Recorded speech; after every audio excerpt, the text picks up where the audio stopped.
Today is October 21st, 2025, and while you're watching this video, the American banking system stands on the edge of its most serious test in years. Over the past 2 weeks, banks have borrowed $15 billion in emergency loans from the Federal Reserve through a facility that's been dormant since the COVID pandemic. On October 17th, shares of two major banks, Zion's Bancorp and Western Alliance, crashed 10% in a single trading session. $270 million vanished through fraud, and the trail leads to 4 different banks and one mysterious California real estate investor. But this is just the tip of the iceberg. Below the surface lurks the real threat: $1.5 trillion in commercial real estate debt waiting to be refinanced before year-end. 59 banks are holding loans worth more than 300% of their capital. In major cities, office buildings stand 30% vacant. Credit card delinquencies have hit decade highs. The Financial Times puts it bluntly: some regional banks are facing liquidity problems that could deteriorate sharply if confidence evaporates. Today you're getting a complete 30-minute breakdown. I'll show you 3 specific warning signs that are already happening right now. You'll understand why this situation echoes both the 2008 financial meltdown and the savings and loan collapse of the 80s. At the end, I'll give you 3 concrete scenarios with probabilities and explain what to do with your investments in each one. Stay until the end, because in the final 3 minutes, I'll reveal the key indicator that will show which scenario has actually begun playing out. Let's go. Let's start with the fundamentals, because understanding the basic mechanics of banking is absolutely critical to grasping the scale of what's happening. Imagine you deposit $100,000 at your local bank, earning 2% interest. The bank takes your money and loans it to a property developer at 7%. That 5% spread becomes the bank's profit. This spread is called net interest margin, and the entire banking business model rests on it. Seems simple and safe enough, right? But there's a fundamental vulnerability baked into this model that's existed for 200 years and hasn't gone anywhere. Your deposit represents a short-term liability for the bank. You can walk in tomorrow and demand your money back. The bank is obligated to give it to you, but that developer's mortgage is a long-term asset. It'll be paid back over 10, 15, or 20 years. This gap between short-term obligations and long-term assets is called maturity mismatch. When everything's calm, the system works like clockwork. But if one of 3 things suddenly happens, the bank faces mortal danger. First, all depositors simultaneously decide to withdraw their money. That's called a bank run. Second, borrowers stop paying their loans en masse, and the bank takes losses. Third, the value of loan collateral plummets, like what's happening right now with office buildings. In any of these scenarios, the bank is in serious trouble. Regulators understand these risks, which is why they require banks to maintain 2 key ratios. The first is called the capital adequacy ratio. It means roughly 8 to 10% of all bank assets must be the bank's own capital, not borrowed funds. The second ratio is the liquidity coverage ratio. Banks must hold enough liquid assets to survive 30 days of deposit outflows. Remember these 2 terms because they'll become critically important. Now that we understand the basics, let's look at the first warning sign unfolding right now. Over the past 2 weeks of October, American banks borrowed $15 billion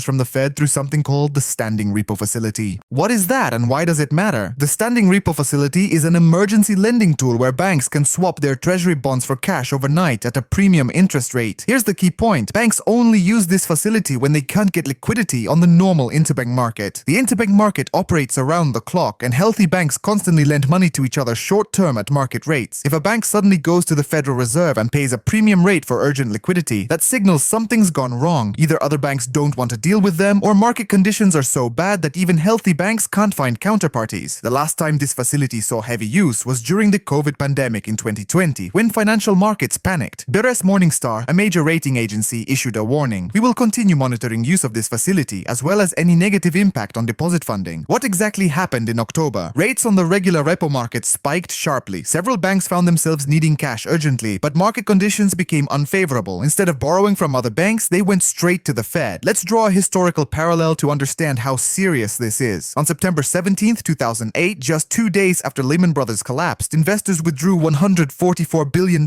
from money market funds in a single day. For context, the week before, they'd withdrawn just $7.1 billion. That's a 20-fold increase in 1 week. This paralyzed short-term lending across the country. Corporations couldn't refinance commercial paper needed to make payroll. On September 19th, the Fed was forced to create an emergency program called the Asset-Backed Commercial Paper Money Market Fund to temporarily insure money market funds. The Standing Repo Facility today serves exactly the same function as that 2008 program. Banks are converting their bonds into cash because the interbank market isn't working properly. The Financial Times writes directly: "Some regional banks are subject to temporary liquidity problems that could worsen if confidence disappears." It's an exact replica of 2008. The only difference is back then, everyone ignored these signals. A month after liquidity problems began, Lehman Brothers collapsed. The second warning sign involves deposit outflows from regional banks. Investment executive quotes analysts saying, "Banks are a business built on confidence. Loss of confidence can lead to rapid withdrawal of funds, exacerbating exacerbating existing problems. Let's look at a historical example to understand how quickly even a major bank can fall apart. On September 25, 2008, Washington Mutual customers began withdrawing deposits en masse. Washington Mutual was America's largest savings bank at the time with $307 billion in assets. Over 10 days, depositors pulled out $16.7 billion. On September 26, just 10 days after panic began, the FDIC declared the bank insolvent. Yet Morgan Chase bought Washington Mutual's assets for a mere $1.9 billion. For comparison, a year earlier, the bank's market cap exceeded $20 billion. But modern banking panics unfold even faster. In May 2023, the Federal Reserve Bank of St. Louis published research on the speed of bank crises in the digital age. The key finding is stunning. Modern bank runs happen 10 to 50 times faster than historical ones. The reason is simple. Mobile banking allows a depositor to withdraw millions of dollars in minutes from their couch using a smartphone. In March 2023, Silicon Valley Bank lost $42 billion in deposits in one day. That was 25% of the bank's entire deposit base. Signature Bank lost $10 billion in a few hours. For comparison, Washington Mutual in 2008 was losing an average of $1.67 billion per day. Silicon Valley Bank lost $42 billion in 24 hours. The speed increased 25-fold. Right now, in October 2025, Reuters reports gradual deposit outflows from regional banks toward giants like JP Morgan and Bank of America. This phenomenon is called flight to quality. When investors and depositors get nervous, they move money from smaller regional banks to the biggest systemically important institutions that will definitely get government support in a crisis. The outflow is slow and controlled for now, but this is exactly the same dynamic that preceded Washington Mutual's collapse. First, quiet outflow, then sudden panic, then bankruptcy in 10 days. The third warning sign involves ordinary people and credit cards. Credit card delinquencies of 60 days or more hit 3.05% in the second quarter of 2025. That's the highest level since 2008 when the financial crisis hit. According to Federal Reserve Bank of New York data from August, total American credit card debt reached $1.21 trillion, an all-time historical record. In one quarter, debt grew by $27 billion, representing 2.3% growth. Why do credit cards matter for understanding a banking crisis? Because consumer loan delinquencies are a leading indicator of broader economic problems. In 2007, long before Lehman Brothers collapsed, credit card delinquencies started rising. Ordinary people feel economic pressure first. They stop paying their credit cards before banks collapse. By 2008 to 2010, delinquencies soared to 6 or 7%, which was the historical peak. Today we're seeing 3.05%. Technically, that's half the crisis peak, but the trend is clearly pointing upward. The Federal Reserve Bank of St. Louis published a separate analysis showing the geographic distribution of delinquencies. In the poorest 10% of American neighborhoods, delinquencies over 90 days rose from 12.6% in the third quarter of 2022 to 20.1% now. 20% means 1 in 5 credit card holders in these areas hasn't paid in over 3 months. That's catastrophe level. After the pandemic, households spent down their accumulated savings. Inflation ate away at wage purchasing power. People went into debt to maintain their previous standard of living. Now those debts are turning into delinquencies, and delinquencies become charge-offs for banks within 9 to 12 months. If consumers don't pay their credit cards, banks lose that money. Prevest data shows that while charge-offs declined to 4.04% from 4.26%, they remain extremely high by the standards of the past decade. Now let's talk about the fourth warning sign, which is the most massive. Commercial real estate has become our version of the savings and loan crisis of the 80s. $1.5 trillion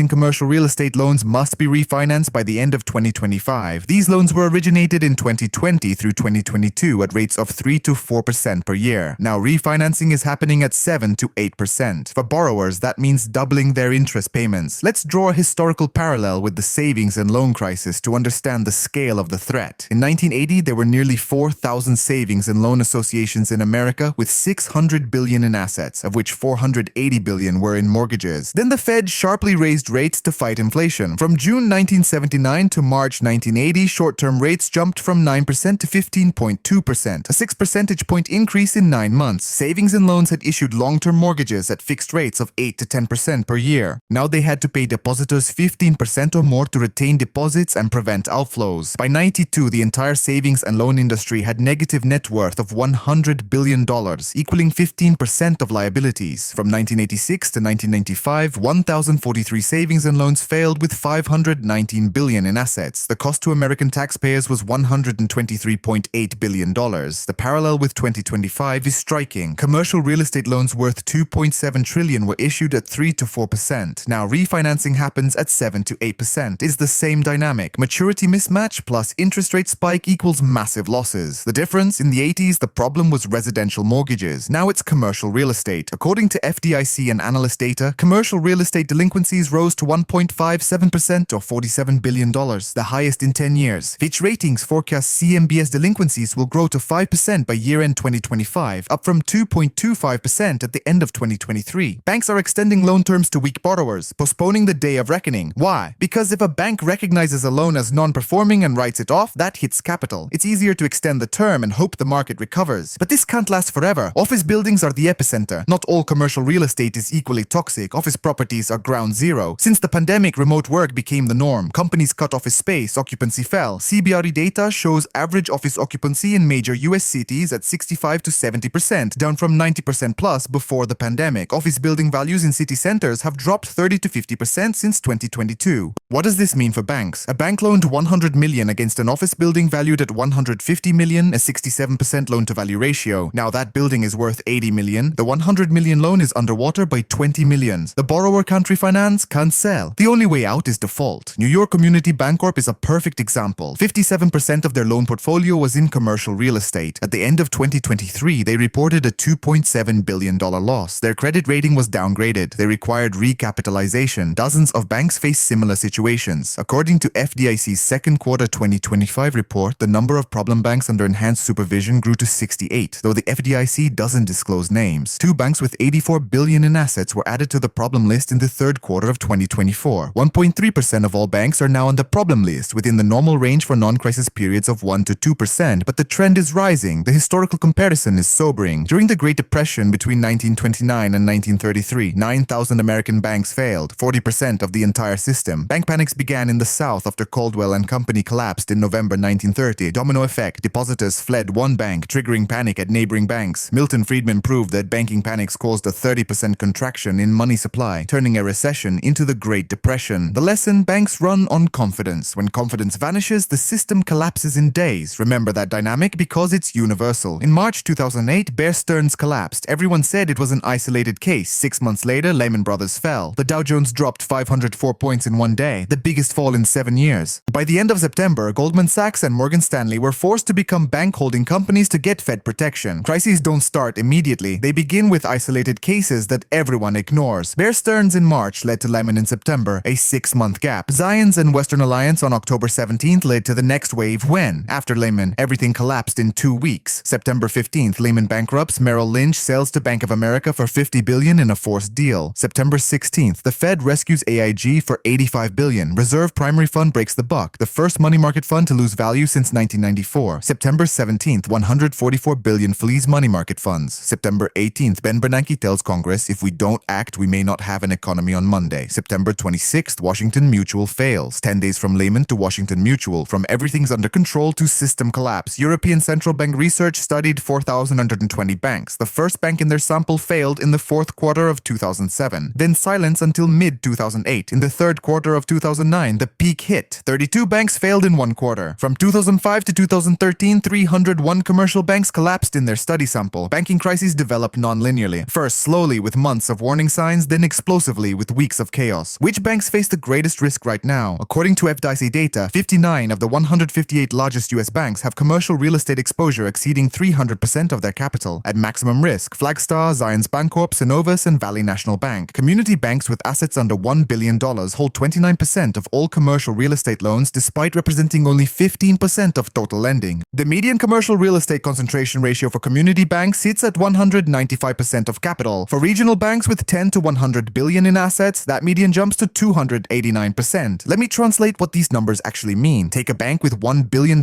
in capital and $3 billion in commercial real estate loans. That's 300% exposure. If 10% of those loans, $150 million, turn into charge-offs, the bank loses 15% of its capital. If 10%, $300 million, goes bad, the bank loses 30% of its capital and teeters on the edge of insolvency. The math gets brutal very quickly. Now here's where things get more complicated and frankly, more dangerous. The office sector vacancy data tells a grim story. According to third quarter 2025 report, San Francisco sits at 29.3% vacancy, with some downtown districts pushing past 30%. Austin reports 28.5%. Seattle hits 27.5%, with downtown areas at 30%. Denver comes in at 25.2%. Downtown Los Angeles exceeds 30%. The national average hovers around 20 to 22.5%. Before the pandemic, normal vacancy rates ran 10 to 12%. Remote Remote work fundamentally changed how companies think about office space. Firms slashed their footprints. Occupancy dropped to 65 to 70% from over 90% pre-pandemic. There's one small bright spot worth mentioning. JLL reported on October 15 that national vacancy declined by 5 basis points to 22.5% in the third quarter, the first decline since 2019. But that's a drop in the ocean compared to the structural shift we're witnessing. Office building values in city centers have cratered 30 to 50% since 2022. Walk through the mechanics of what this means for a bank's balance sheet. The bank originated a $100 million loan against an office tower praised at $150 million. 67% loan to value, which looked conservative at the time. Today, that building might fetch $80 million in a distressed sale. The loan is now underwater by $20 million. The borrower can't refinance because no lender will touch it. Can't sell because buyers won't pay enough to cover the debt. Default becomes the only option and the bank absorbs a massive loss. Let's talk about who's really vulnerable here. The mega banks like JP Morgan, Bank of America, and Citibank maintain commercial real estate exposure between 6 and 21% of their total loan portfolios. They've got diversification working in their favor. Completely different story for regional and community banks. New York Community Bancorp provides a textbook case study. 57% of their portfolio sat in commercial real estate. End of 2023, they posted a $2.7 billion loss. Rating agencies downgraded them. They needed emergency recapitalization to survive. According to the FDIC's second quarter 2025 quarterly banking profile, 68 banks now appear on the problem bank list under enhanced regulatory supervision. The agency doesn't publish names, but we know 2 banks with combined assets of $84 billion got added in the third quarter of 2024. That puts 1.3% of all banks on the problem list. Historically, 1 to 2% represents the normal range during stable periods, but the trend line points upward, and that's what matters. Let me give you historical context that makes the current situation clearer. During the Great Depression from 1929 to 1933, 9,000 American banks failed, wiping out 40% of the system. Bank runs started in rural areas after agricultural prices collapsed. Farmers couldn't pay their loans. Their local banks failed. Depositors at nearby banks panicked and withdrew their money. The contagion spread. Milton Friedman's research proved these bank failures caused money supply to contract 30%, transforming what might have been a normal recession into economic catastrophe. Today's situation differs in the details, but rhymes with history. Instead of farmers and agricultural loans, we've got commercial real estate and office buildings. Instead of rural community banks, we're watching regional banks with 50 to 200 billion in assets. The vulnerability stems from concentration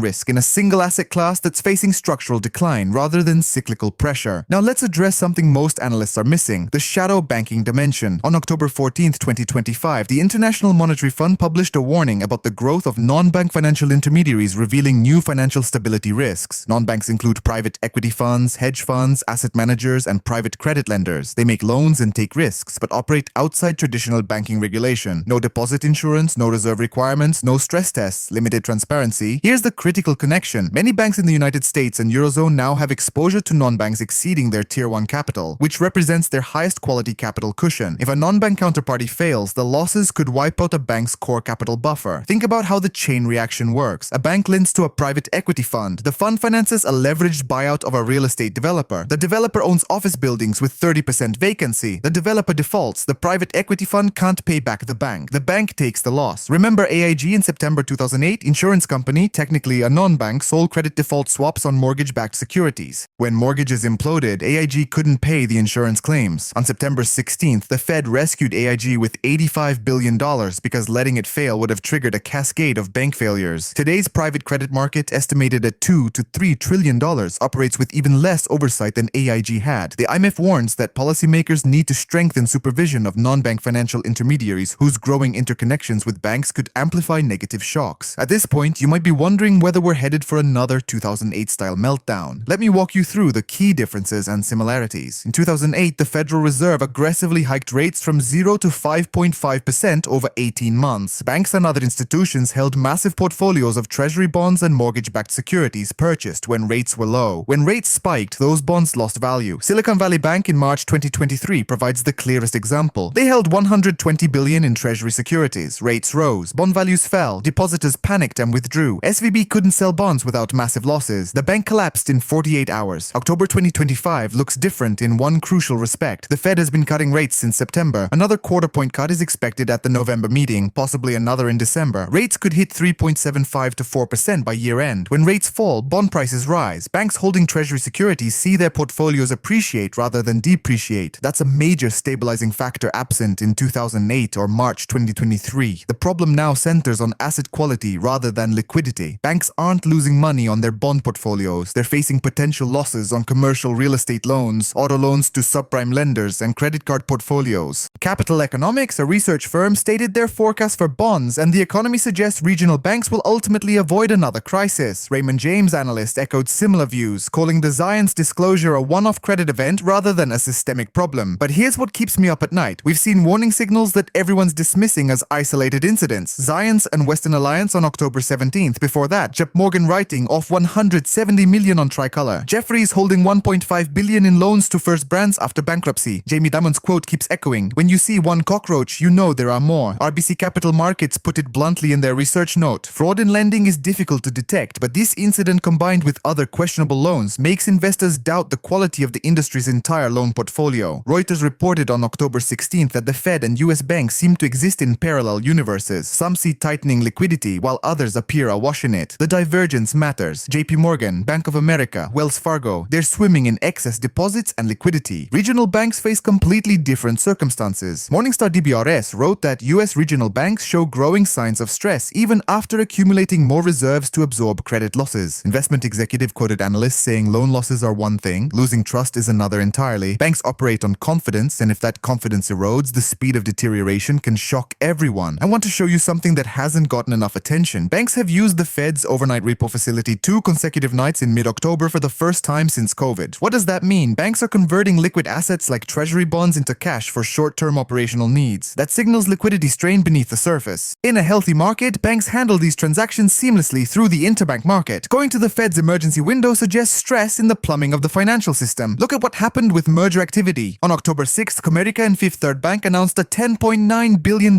merger. Reuters reported that regional bank mergers are gaining momentum under the Trump administration as regulators ease restrictions. Bloomberg wrote in August that regional banks are ripe for mergers as Washington warms to consolidation. Why the sudden urge to merge? Official press releases talk about synergies and shareholder value. Read between the lines. Banks with problematic commercial real estate portfolios would rather merge with stronger partners than face crisis alone. Strength in numbers becomes the strategy when individual survival looks uncertain. The pace of consolidation tells its own story. The US banking system has shrunk from 4,421 FDIC-insured institutions to 4,306 over the past year. That's 115 banks disappearing through mergers and acquisitions. Not failures, but forced combinations. Since 2021, 562 banks have vanished from the system. Some of that represents healthy consolidation and technology-driven efficiency. Some represents weaker banks getting absorbed before they collapse publicly. Stay with me here because we're about to get to the scenarios, but first you need to understand one more critical piece: the wall of debt maturities. 1.5 trillion in commercial real estate loans mature in 2025. Another wave hits in 2026 and 2027. These loans were originated at 3 to 4%. Refinancing happens at 7 to 8% today. Many borrowers simply can't afford the higher payments. The term you'll hear is extend and pretend. Banks grant extensions rather than force borrowers into default because recognizing the loss hits capital ratios immediately. Kick the can down the road and hope conditions improve. Japan tried this strategy in the 1990s after their real estate bubble burst. Banks refused to recognize losses on bad loans for years, keeping zombie borrowers alive. The result, a lost decade of economic stagnation from 1991 to 2001. Japanese regulators called it forbearance. American banks are doing the same thing right now. TREP, a commercial real estate analytics firm, reports banks prefer restructuring and extending terms over foreclosures. Why foreclose on an office building worth 50 cents on the dollar when you can extend the loan and pretend it's still worth par value? That strategy works until it doesn't. Eventually, the market forces recognition of reality, and all those hidden losses surface simultaneously. Here's where we need to talk about what makes this potential crisis different from anything we've seen before. The speed of modern bank runs combined with concentrated exposure to a structurally declining asset class creates a dangerous cocktail. In the Great Depression, bank runs spread over months as word of mouth moved from town to town. In 2008, the crisis unfolded over weeks. In March 2023, Silicon Valley Bank went from solvent to insolvent in under 48 hours. The St. Louis Fed research I mentioned earlier quantified this. Modern bank runs happen 10 to 50 times faster than historical precedents because of digital banking technology. Imagine Imagine you're a depositor at a regional bank with heavy commercial real estate exposure. You read headlines about Zions and Western Alliance. You see office vacancy rates hitting 30% in major cities. Maybe you know someone who works at a commercial real estate firm and they're telling you horror stories. You open your banking app and with 3 taps, you move your deposits to JP Morgan's. Multiply that decision by 10,000 depositors and a perfectly solvent bank faces a liquidity crisis within hours. A concentrated exposure makes everything worse. During the Great Depression, thousands of small community banks failed because they'd lent too heavily to local farmers. Geographic and sector concentration killed them when agricultural prices collapsed. Today, we've got regional banks with 57% of their portfolios in commercial real estate, specifically office buildings in cities where remote work has permanently reduced demand. The parallels are uncomfortable. Alright, let's get to what you've been waiting for. The 3 scenarios and what they mean for your money. I'm assigning probabilities based on current conditions, historical precedents, and the policy tools available to regulators. These aren't predictions, they're frameworks for thinking about risk. Scenario 1, I'm calling the managed landing, and I'm putting it at 50% probability. Here's how it plays out. Zions reports earnings today, October 21st, and Western Alliance follows tomorrow on the 22nd. Both banks convince investors that the fraud was a one-time breakdown in underwriting controls, not systemic. Their loan portfolios outside of those specific fraudulent loans look solid. Other regional banks report earnings through late October and early November. No major surprises emerge. Maybe 1 or 2 banks disclose modest credit losses within normal ranges, but nothing that triggers panic. The Federal Reserve continues cutting rates, delivering another quarter point in November and potentially another in December, bringing the Fed funds rate down to 3.75 or 4% by year-end. Lower rates ease the refinancing burden on commercial real estate borrowers. A developer who couldn't afford 8% can manage 6.5%. The gap is survivable. Delinquencies stabilize around 1.5 to 2%, elevated but not catastrophic. Some office buildings get converted to residential use or data centers, finding new economic purpose. In this scenario, the KBW Regional Banking Index recovers from its October losses. Regional bank stocks remain under pressure but stabilize. The strong survive, the weak get acquired in orderly mergers, and the system avoids contagion. For investors, this scenario offers buying opportunities. High-quality regional banks with commercial real estate exposure below 200% of capital, names like PNC Financial, US Bancorp, and Truist Financial, trade at discounts to their fundamentals because of broad-based fear. Patient capital accumulates positions and gets rewarded as earnings stabilize through 2026. The playbook here involves avoiding community banks with concentrated commercial real estate portfolios above 250% of capital. Focus on diversification. Banks with balanced exposure across commercial real estate, consumer lending, auto loans, and credit cards weather sector-specific shocks better. Geographic diversification matters too. A bank operating across multiple states faces different dynamics than one concentrated in a single metropolitan area dependent on office employment. Key catalysts to watch for this scenario include positive earnings reports over the next 2 weeks, the Fed's November rate decision confirming continued easing, and consumer price index data for October coming in at or below expectations of 3.1% year over year. If inflation surprises to the downside, that gives the Fed more room to cut aggressively, supporting asset prices across the board. Scenario 2, which I'm calling the chain reaction, gets a 40% probability. In this version, within the next 2 to 4 weeks, 2 or 3 additional regional banks disclose problematic loans or outright fraud. The aggregate losses reach $500 to $700 million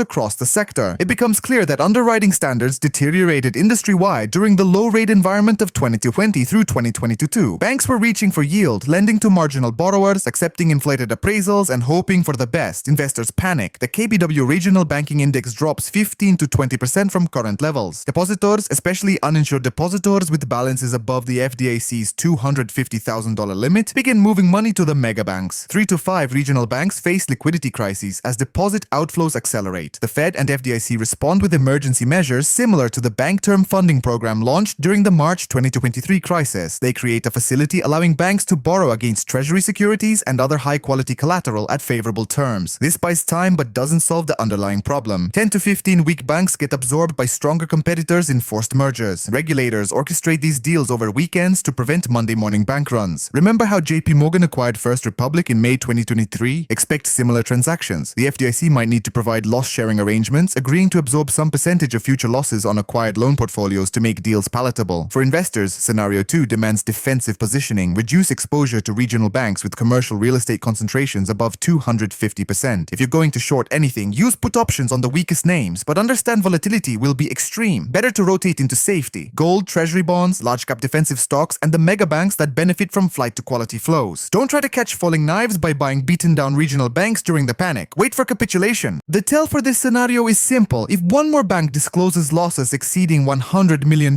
within the next 2 weeks, we're likely in chain reaction mode. Watch for banks delaying earnings reports or announcing sudden management changes, classic signs of trouble brewing. Monitor deposit trends if the data becomes available. A 5% decline in regional bank deposits over 1 month would flash red. Scenario 3, the systemic crisis, gets 10% probability. Low likelihood but catastrophic impact. Here's the nightmare version. The commercial real estate bomb fully detonates. Instead of manageable losses spread over time, a cluster of major defaults hits simultaneously. A large office landlord with properties across multiple cities files bankruptcy. Several regional banks hold loans to that borrower. They're forced to recognize hundreds of millions in losses at once. Their capital ratios breach regulatory minimums. Regulators seize control. 10 to 15 regional banks with assets between $10 and $50 billion each collapse over 3 to 6 months. We're talking aggregate losses of $150 to $250 billion hitting the banking system. The FDIC's Deposit Insurance Fund, which held $128 billion as of the second quarter of 2025, gets drained. Congress faces pressure to recapitalize the FDIC, just like what happened in 2008 when they passed the Emergency Economic Stabilization Act. Credit markets freeze. Banks stop lending to anyone they don't absolutely have to. Small businesses can't get working capital lines. Real estate developers can't get construction financing. The real economy contracts. Unemployment rises. GDP growth turns negative, dropping 1 to 1.5% in 2026. We've entered recession territory, possibly something worse depending on how policymakers respond. What triggers this scenario? Several possibilities. Inflation proves stickier than expected and the Fed pauses rate cuts or even hikes again. Geopolitical shocks, perhaps escalation in the Middle East or a military confrontation with China, trigger risk-off behavior across all markets. A bank with over $50 billion in assets fails spectacularly, creating contagion. The CMBS market, commercial mortgage-backed securities, experiences a wave of downgrades and defaults exceeding 10%,